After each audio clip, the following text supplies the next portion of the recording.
D'ailleurs, moi aussi, j'ai fait une très grande découverte. J'ai découvert qu'un frigo de célibataire, ça peut aussi faire machine à remonter le temps.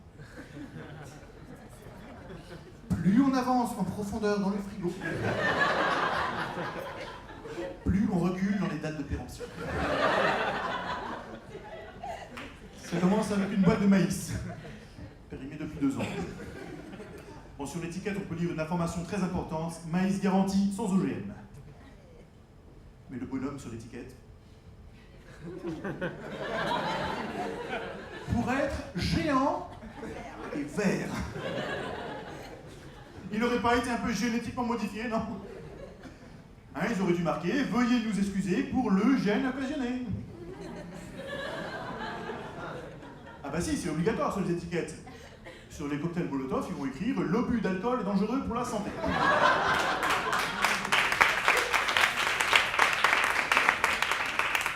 Au 2e étage de notre frigo, il y a un truc que j'aime bien, mais il n'y a jamais d'étiquette dessus. Ce sont les comme ça. Les comme ça. Tout le monde connaît les comme ça. Bah, les comme ça, les pâtisseries orientales. On ne sait jamais comment ça s'appelle. Je voudrais un comme ça.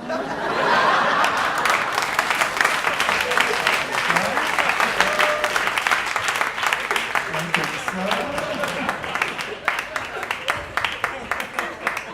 Et tu crois qu'il te dirait comment ça s'appelle? En plus, on sait jamais si on doit le mettre dans le frigo, dans le placard.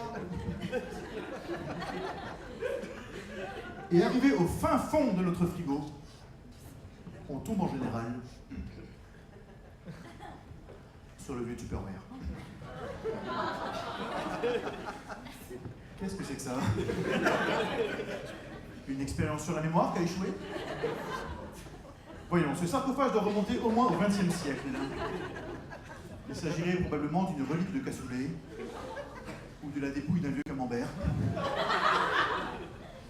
Des milliers de petites gouttelettes sous le couvercle nous indiquent qu'il y a quelque chose de vivant à l'intérieur. Quelque chose recouvert de petits poils verts et de champignons. Yo, j'ai déjà vu ce genre d'individu sur le rideau de ma douche. Un cousin à lui, probablement. Non mais quel péché a pu commettre un être humain pour être réincarné en cette saloperie? Dans le doute, je l'ai remis au frigo. Pour les générations futures. Merci, bonsoir.